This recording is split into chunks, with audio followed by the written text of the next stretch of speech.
Blessed evening, my brothers and sisters. To Bishop Doc and Pastor Roche, to our primary leaders, cell leaders, and to our brothers and sisters who are watching tonight, good evening.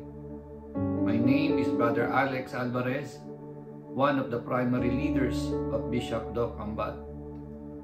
I thank and praise God for giving me the privilege to be the messenger of His Word tonight.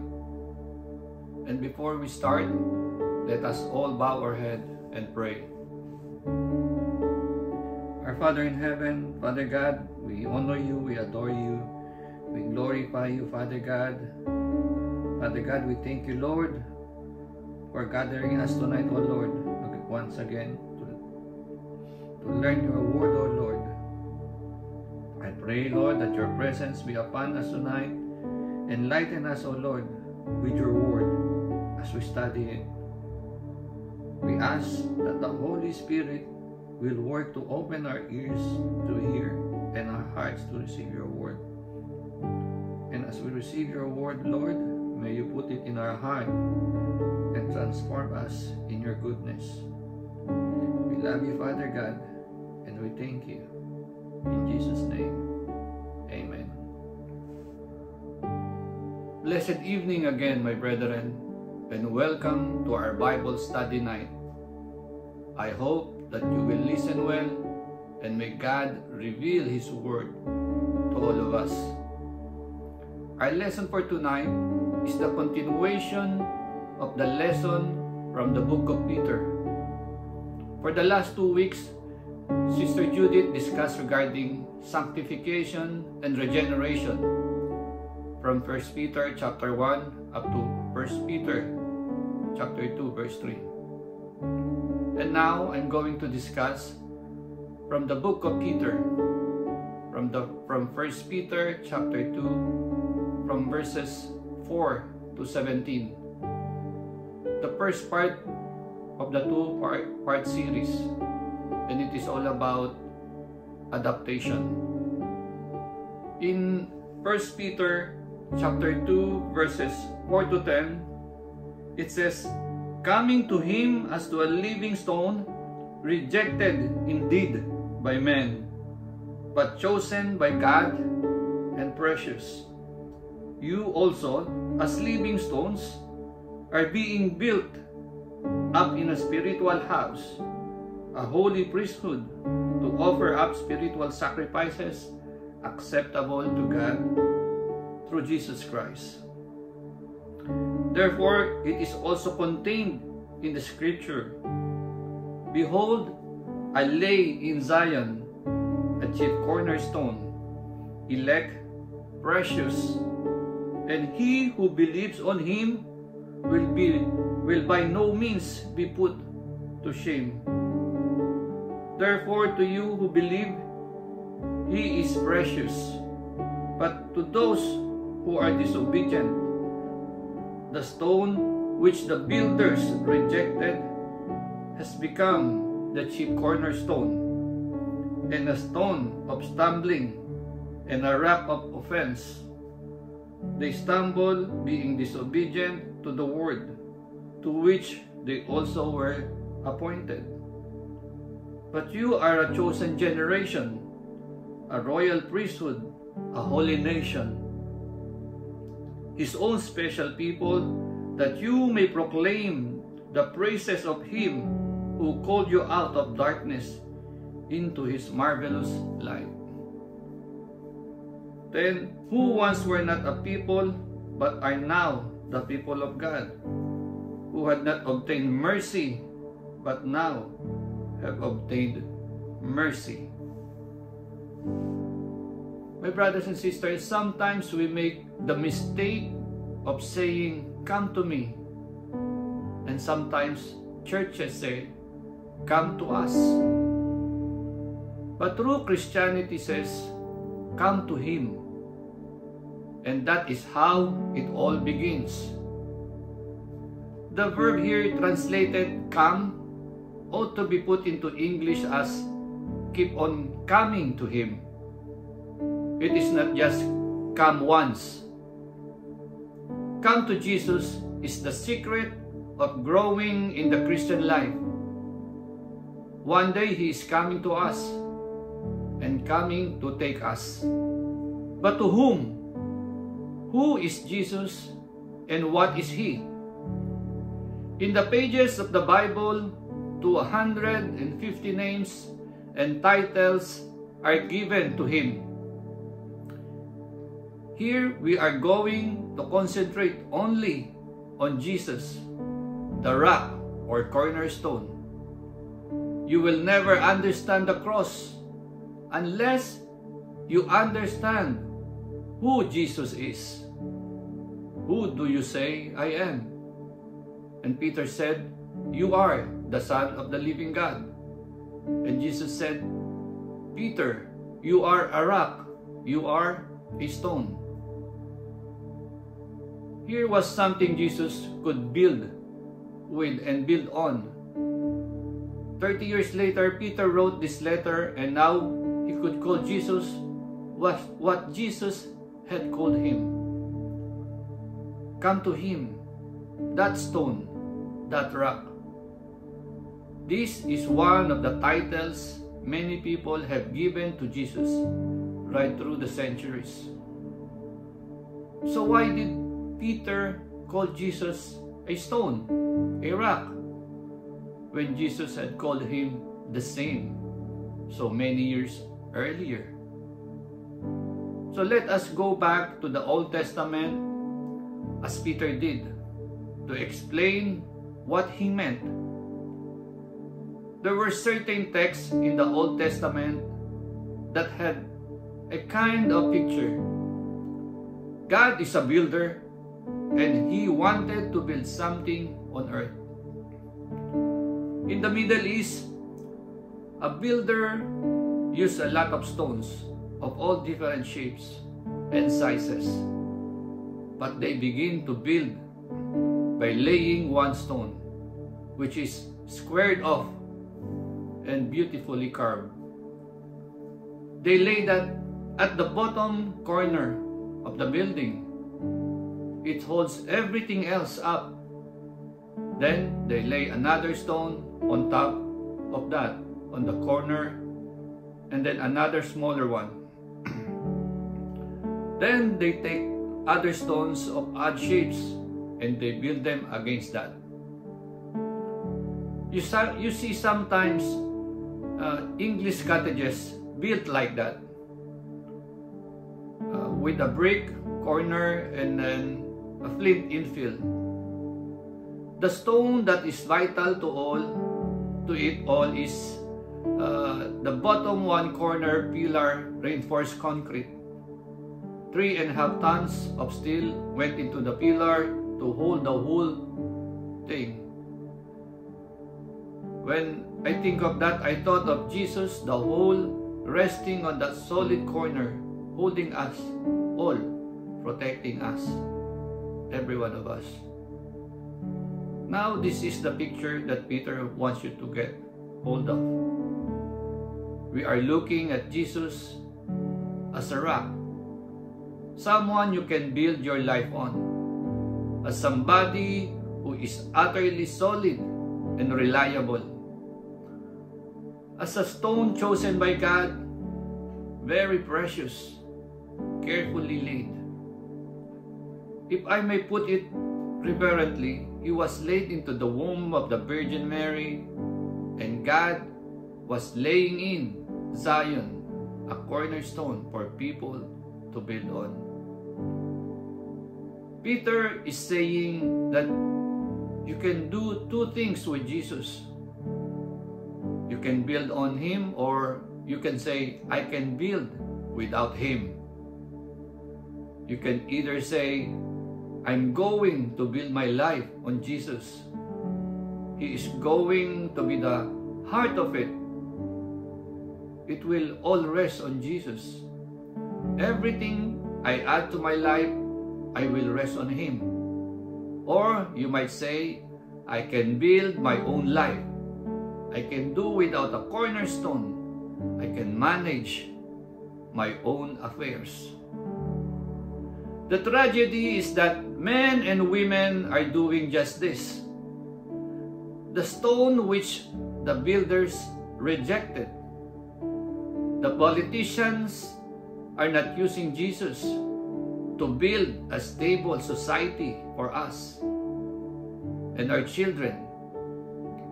The scientists don't use Jesus to build a new world in which discoveries that they make are used for good and for the benefit of mankind. There are many teachers trying to educate children who are not building on Jesus. So we are desperately trying to build a world that is safe, clean, and pure, and peaceful without Jesus. In the UN building in New York, there is an empty room. They decided when they put up that building that they would put a room for worship at the heart of it. The biggest debate the United Nations ever had was what to put in there. Some said they wanted a cross that wasn't acceptable to others. Others wanted some flowers, but on the cornerstone of Jesus, and He will cause the crush. The reason is He came once to be our Savior, to build us up, and He will come a second time to judge and to pull men down. The same stone that could be used as a foundation for them will become a rock of offense, and they will trip over and fall because of Jesus. This means that you cannot ignore Jesus. You either build on Him or He brings you down. You either accept Him now as your Savior and find that your life has a foundation and a stability that you can build on. Or one day, He will say to you, "Depart from me, I do not know you." Your life is finished. Your life is over. I do not know you. It is an awe-inspiring thought that those who believe are not put to shame. You will never be disappointed in Jesus. But those who reject Him will find that one day, over they go. The other side is this. When you believe in Him, you become a living stone. You become a rock. You become stable. You become built into something else. Peter now begins to mix his metaphors so much. He gives picture after picture of what happens when people believe in Jesus. First, they are built into a spiritual house, and there is the cornerstone. But then, more and more believers are built in. You become a house. A house for whom? A house is only built for someone to live in, and it is a house of God, made up of living stones. Jesus is a living stone. We are living stones. You will never see a moment engraved in memory of Jesus Christ. You can see the monuments to Jesus around you when you worship together with other believers. He lives in His people. We are spiritual house. Let us now look at the second picture. You are not only a spiritual house, you have become a holy priesthood. In the Old Testament days, they had priests. If you wanted to get through to God, you had to find a priest who would take an animal and sacrifice it for you. Those days are gone since you became living stones. Every living stone becomes a holy priest. All God's children are priests now.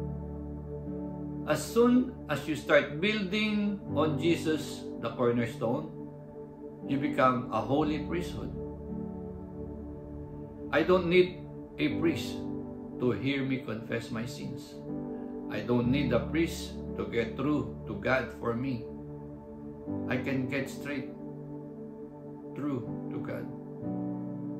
What a freedom to come right into the presence of God, into the Holy of Holies, to bring my little offering right to Him. Every living stone is part of a holy priesthood. Then, look at the next picture. You are a chosen race. You need to think of that. There are only two nations on the earth, believers and unbelievers. Once you are building on Christ, the chief cornerstone, you have become a holy nation, the chosen race. God chose us. I am amazed. Why did God choose me? Why did He choose you? It is a rock of stumbling to people who don't believe in Jesus. But those who build on Jesus on the corner says, it's marvelous. God chose little me to fit in just here. He chose, and so I am very precious stone in God's sight. And you are a spiritual house. You are a holy priesthood. And you are a chosen race. Why? Peter said to do two things. Offer spiritual sacrifices to God and declare to other people the wonderful things that God can do for them. Those are two things the world cannot understand the church doing. These are the two very things that the world would rather we didn't do. First, to offer spiritual sacrifices.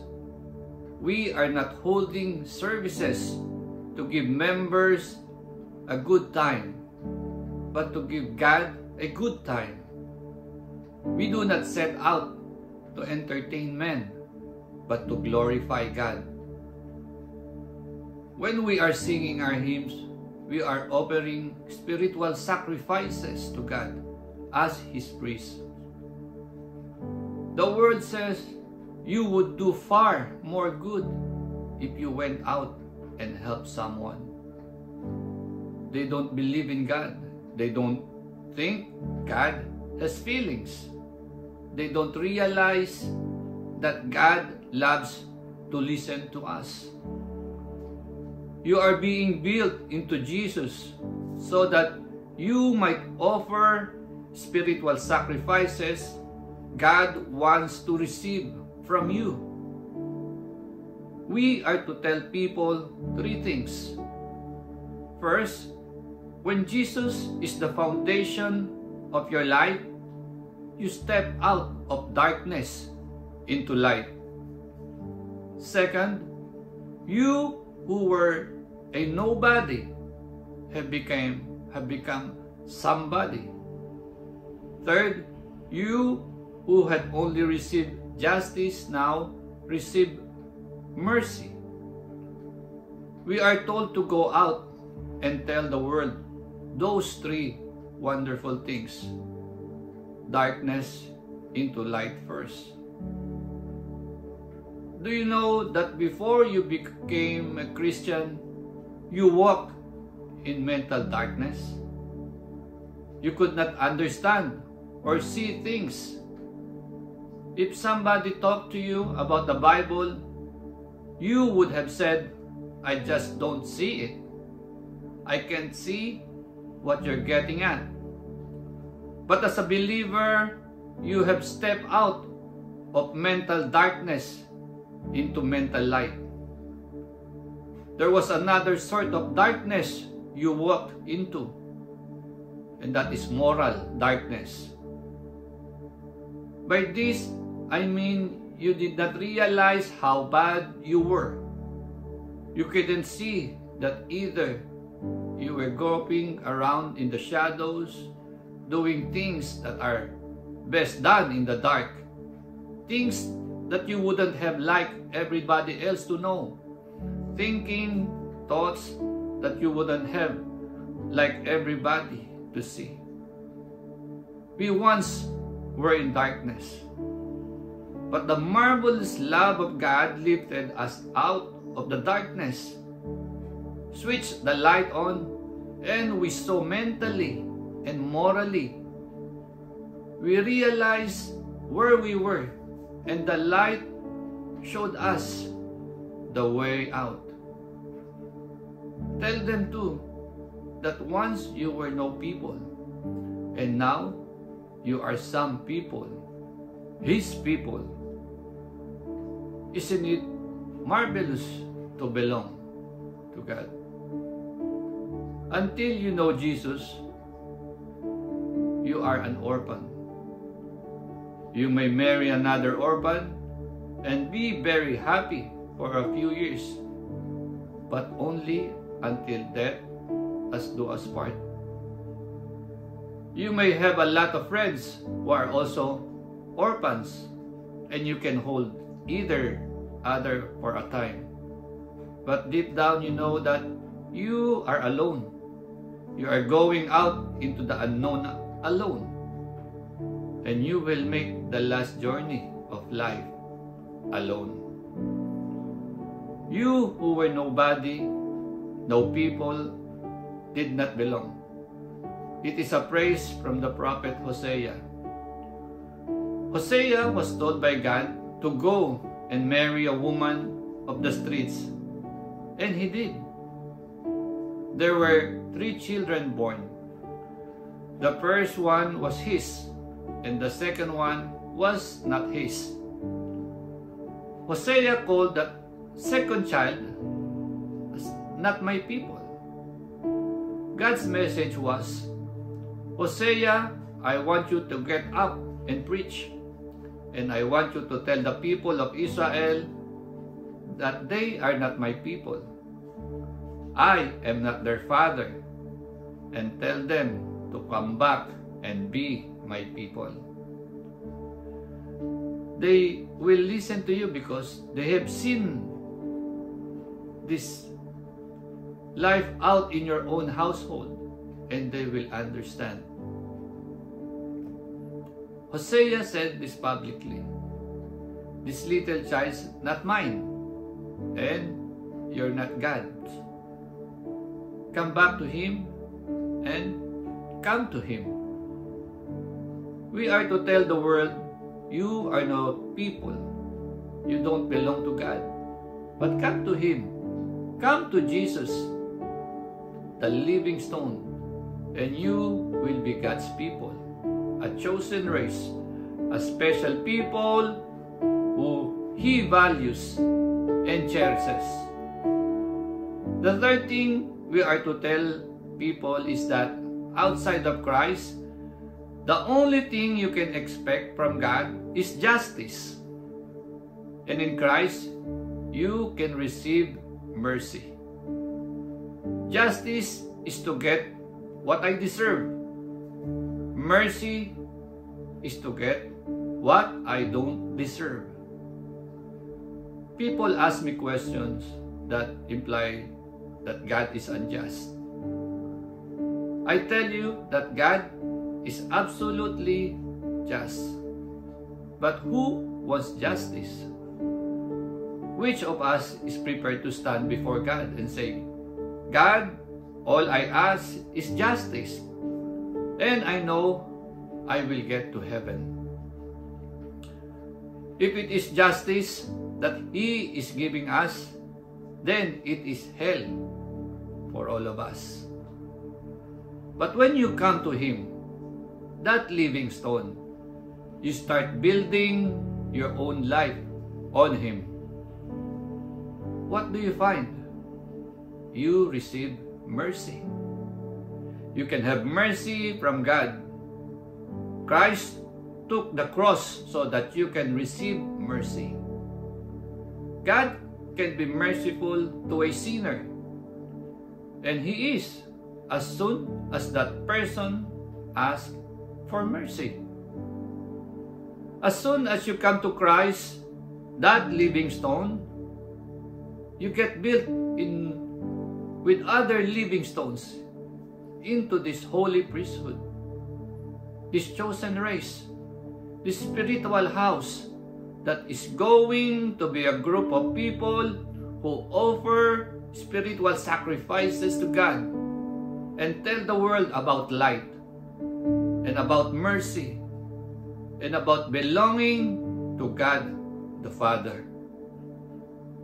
In 1 Peter chapter 2 verses 11 to 17, it says, "Beloved, I beg you, as sojourners and pilgrims, abstain from fleshly lusts which war against the soul, having your conduct honorable among the Gentiles, that when they speak against you as evildoers, they may, by your good works which they observe, glorify God in the day of the visitation."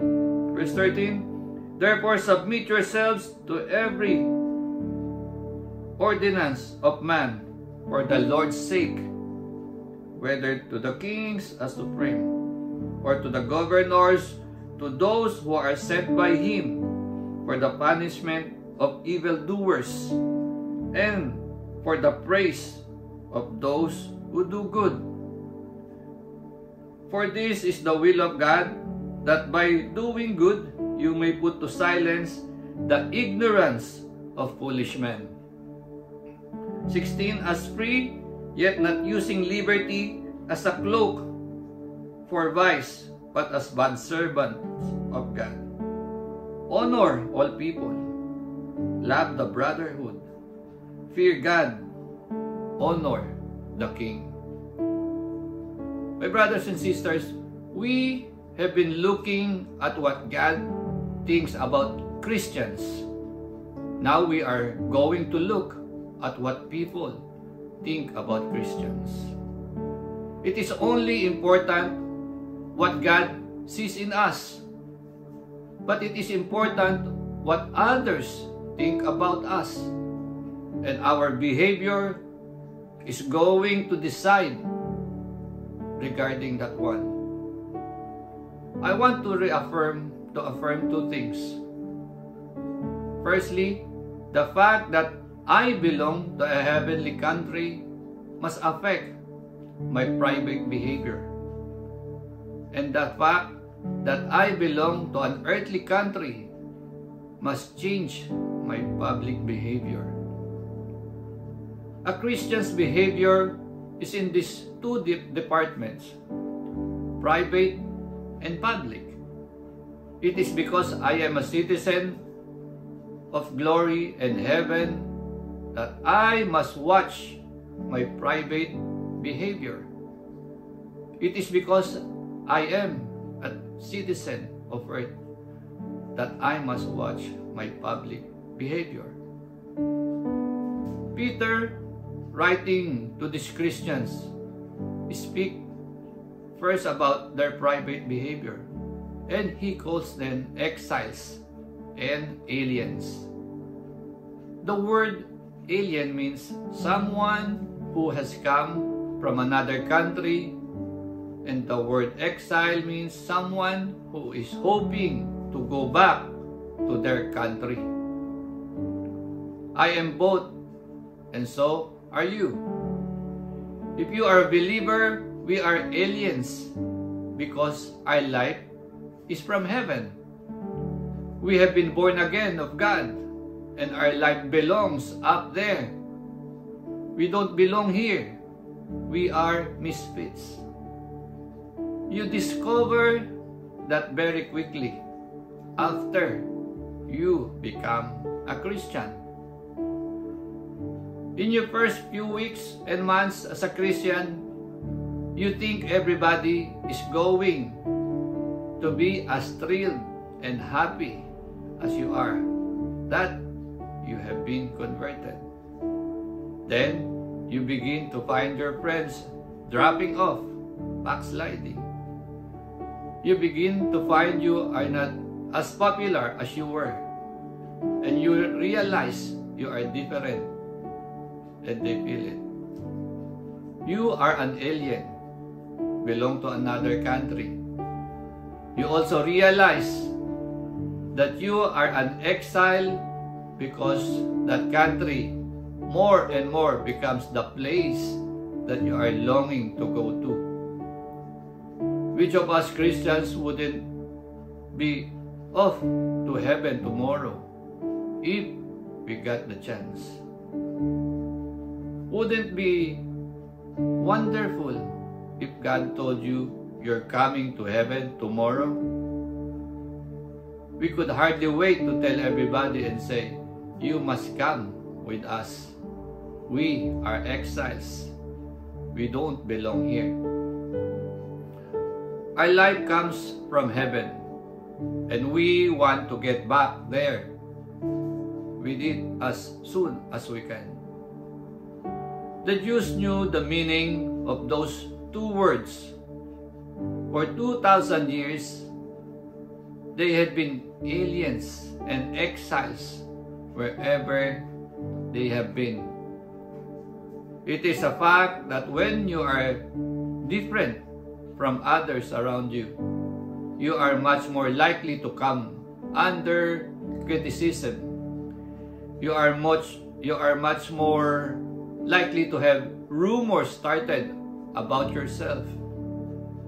The Jews have been through all of this, but Christians know it too. Charles Wesley writes in one of his hymns, "Strangers and pilgrims here below, this earth we know is not our place. We don't belong anymore." So a Christian is a social misfit. One of the dangers of living in a country that is not your own is going native. Some British troops were so long overseas that they went native, and when they came back to England, they couldn't adjust to English life again. They were adjusted to the country of their exile, and therefore their own country had ceased to be really home. And that can happen to Christians. We have got to spend the rest of the days of this life in this earth where we don't belong. The danger is that we will go native and settle down. So Peter is saying, I beg you, I beseech you, I appeal to you as aliens and exiles. And this implies two things: negatively to abstain from certain things, and positively to maintain certain things. You are to abstain from certain things which everybody else around you will be doing, and to abstain from those appetites which everybody else satisfies around you, which you must not. For there are certain appetites which, if they get out of hand, destroy your spiritual life. They are enemies of your soul. It is vital, my brothers and sisters, that you should not go native. It is vital that even though everybody else around you is indulging these appetites, you don't, that you keep this spiritual warfare on your side, and that you don't lose the battle. The Christian knows the life on earth is going to be a battle, not a picnic. It is going to be a tough fight. And the biggest fight you will have is with yourself. You will have battles with other people, but there are those appetites within yourself that are appealed to by the world in which you live, and it is very difficult to resist. Peter is telling believers to abstain from those passions which are going to kill your soul. There are certain things a Christian can no longer do. If he does, he will go native. He will cease to be an exile, and he will be sorry to leave earth one day because he will have got bound to it. That is the negative side, the appetites. The positive side concerns our actions. A Christian must not just be a negative person who says, "Oh no, I don't do this and I don't do that. No, thank you, I don't touch that." That is something that will never commend itself by itself to the world around. So Peter adds the balance, and he also tells Christians to maintain good conduct. The word good, we need to look at. There are two words for good. In the Greek language, and one means something that is upright, clean, straight, but it's not the word used in here. The word used here means attractive, winsome, the kind of goodness that even the world will like. It means the kind of morality of which the world will say, "Now that is how I would like to be."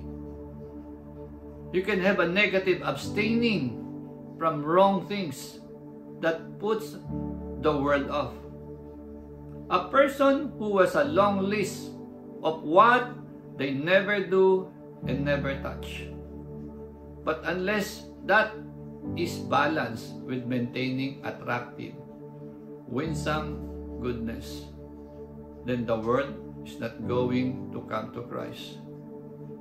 You may say, "I have kept away from all the things that are wrong." But unless you can say, "But my goodness is attractive," then two things will happen. First of all, you will be criticized. And secondly, so will God. Therefore, we are told to maintain good conduct, to silence the criticism, and to help people to praise. This will shut their mouths if they are going to talk about you in the wrong way, and open their mouths if they are going to talk about God. The aspect of public behavior comes from the fact that I belong to an earthly country. A man was arrested in America for a particularly horrible crime, and he claimed diplomatic immunity. He said, "I am the son of a foreign diplomat, and therefore I claim diplomatic immunity." It did not exactly help the reputation of his country that he said, "I belong to another country. Therefore, I can do what I like in this one." Well, you can't do that. A Christian, even though he belongs to heaven, must never say, "I can do what I like on earth," because I'm not a citizen here. I belong to God. I have nothing to do with politics. I have nothing to do with the state. I have nothing to do with the community because I belong to heaven. That is not Christian talk. The Christian belongs to an earthly country as well as heavenly one. He is a citizen of two states, the kingdom of God and the state in which he is a citizen. I have two passports and I need both. I am a citizen of two countries. I have a certificate of baptism and also have a national insurance card. I belong to two countries at the moment and I have a duty to both.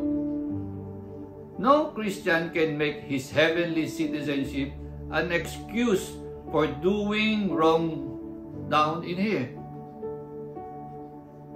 Here we have some remarkable teaching. First of all, we are told about the matter of allegiance, that every Christian has a duty to submit to the government that is running his country. Many of us know situations where it is difficult to do this. And when there is a conflict, we must obey God. It is God's will that there be a government and that there be a minister of state. Also on my passport, there appears the title Minister of Religion, which get me into difficulties crossing certain borders. But there are two people who are entitled to call themselves ministers. Ministers of religion and ministers of state. The Bible applies the word minister to the government. Those set in authority over us are ministers of God, and their job is to restrain evil and to promote good. That is the government's job, and it is there in Scripture in 1 Peter. Her Majesty's government will one day stand before God. He will say, "You were the government in England. I allowed you to be chosen. Did you do your job? Did you restrain evil and promote good?" That is the job of Her Majesty's government. And because that is the job of the government, a Christian is to pray for that government, to give respect to those who are in authority over us. This is what the Bible is teaching us. Therefore, a Christian has this duty of giving his allegiance to the powers in the country. The interesting thing is that Peter wrote this when Nero was the emperor. And it was as a result of Nero's persecution that Peter was to die in Rome. Yet he said, "Give respect and allegiance." It is for this reason that the early Christians could say when they were hauled before the courts to the emperor, "Christians are your best citizens." Does that mean that a Christian must never disobey the authority? No. There comes a line, and I will tell you what it is. When a government tells you not to do something that God has told you to do, Christians has no choice. A Christian must then say, as Peter said in his own lifetime, we must obey God rather than men. God has said, "Go and preach my gospel to every creature." God has said, "Go and spread my word everywhere." And if a government says, "You must not preach about Jesus and you must not spread His word," then a Christian has to say, "We must obey God rather than men." For the government that says that no longer has God's authority behind it. Because there comes a point where a government oversteps its responsibility. Shame on us that we don't use our freedom more, but there are government that do. So what should a Christian do then? A Christian says, like Shadrach, Meshach, and Abednego, our God is able to deliver us. But even if He doesn't, we will go on. We will worship and serve Him. But until we cross that line, a Christian is to give allegiance to the government. We believe that God overrules and that He has in His hands the affairs of the nations. Why do we do this? Again, because of uninformed criticism, that there may be no accusation of political subversion. Pray very hard for Christians in many countries who face daily with this impossible question: do I obey this or do I not? Christians have divided over the answer, and we must pray for them in the agony of deciding when it is a compromise and when it is right to obey the government.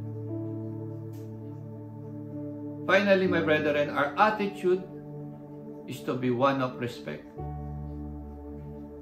I think you can sum up the Ten Commandments in that one word: respect God, respect His name, respect Him, respect your neighbors, his life, his wife, his property, his reputation.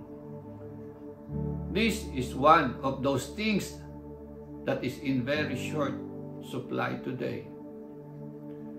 If there is one proof that our nation is a long, long way from God, it is the lack of respect.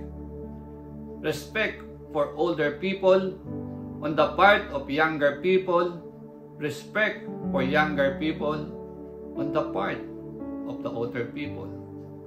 Respect for those in authority and political office on the part of the electorate.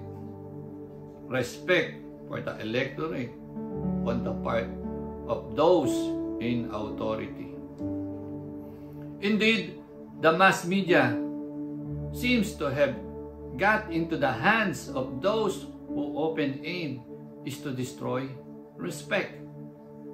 But here we have honor all men.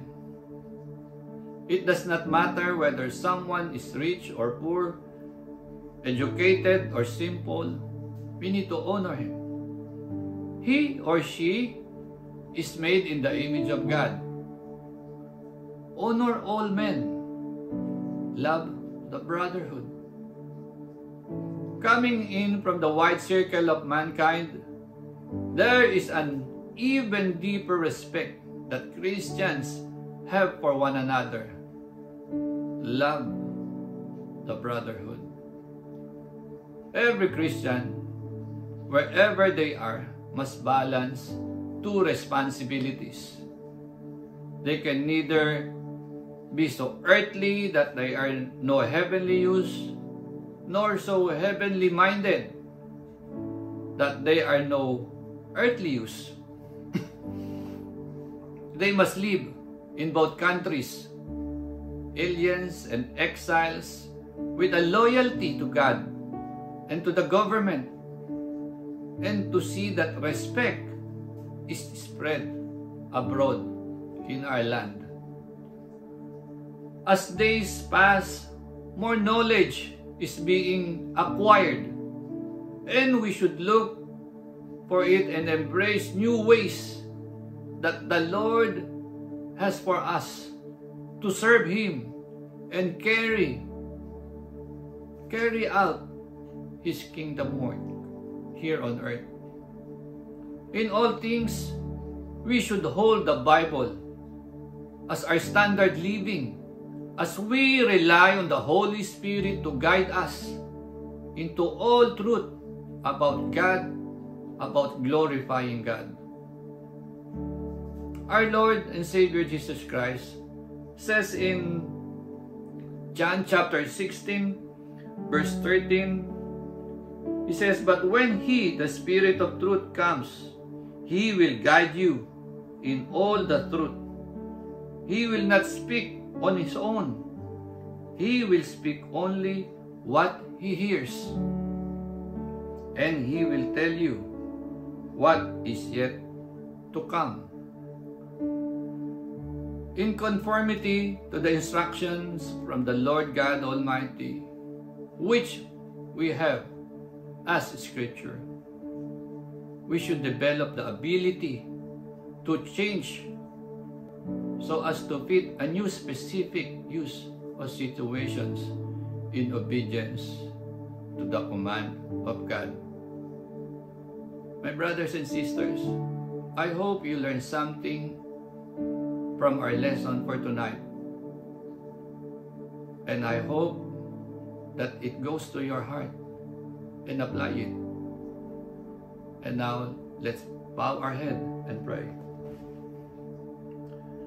Father God, our Father in heaven, you have built your church upon the foundation of our Lord Jesus Christ. He Himself being the chief cornerstone. He sacrificed His life for us to be part of your church. Thank you, Lord, for transforming us in the way you want us to be. Grant us to be joined together in unity of spirit by their teaching, that we may be made holy, a holy temple, acceptable to you, through our Lord Jesus Christ, who lives and reigns with you and the Holy Spirit. We thank you, Father God, and we love you. In Jesus' mighty name, amen.